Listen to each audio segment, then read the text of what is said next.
United Nations Security Council met on Tuesday to discuss the current tensions in the Middle East, shortly after the ceasefire between Iran and Israel began. The meeting discussed the future of the Joint Comprehensive Plan of Action launched in 2015 for the development of nuclear weapons. That program is in effective limbo since the U.S. withdrawal in 2018 and Iran's rejection of parts of the deal. United Nations Political Affairs Chief Rosemary DiCarlo described the U.S.-mediated ceasefire overnight between Israel and Iran as a significant achievement and an opportunity to avoid catastrophic escalation.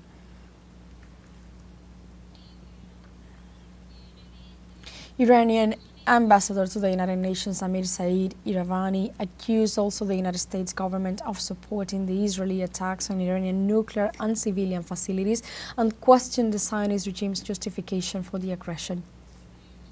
With the full U.S. support, Israel has targeted Iran's peaceful nuclear facilities, civilians and civilian infrastructure.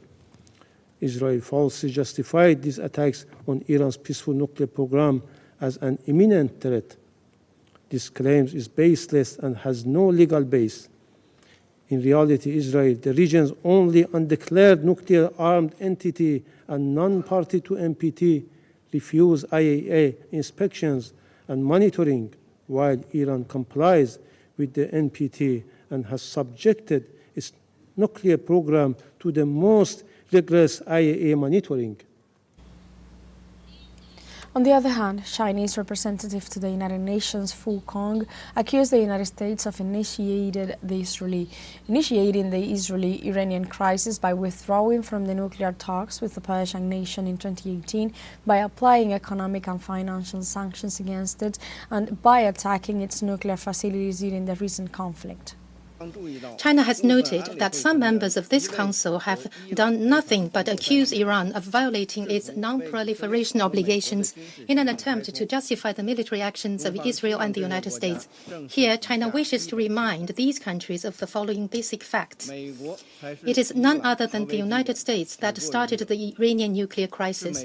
The United States unilaterally withdrew from the JCPOA in 2018. Thereafter, it reinstated and escalated unilateral sanctions against Iran and adopted measures of maximum pressure which prevented Iran from enjoying the economic dividends conferred by the agreement and forced the country to reduce fulfilling its obligations under the agreement. It is again the United States, throwing to the wind its own credibility, launched military strikes against Iranian nuclear facilities, undermining the negotiation process initiated by itself, leading the Iranian nuclear issue to yet another impasse and resulting in an abrupt escalation of the regional situation. The permanent representative of Russia to the United Nations, Vasily Benevencia, declared the objective of the draft resolution while stressing the support of the Russian Federation for a peaceful solution.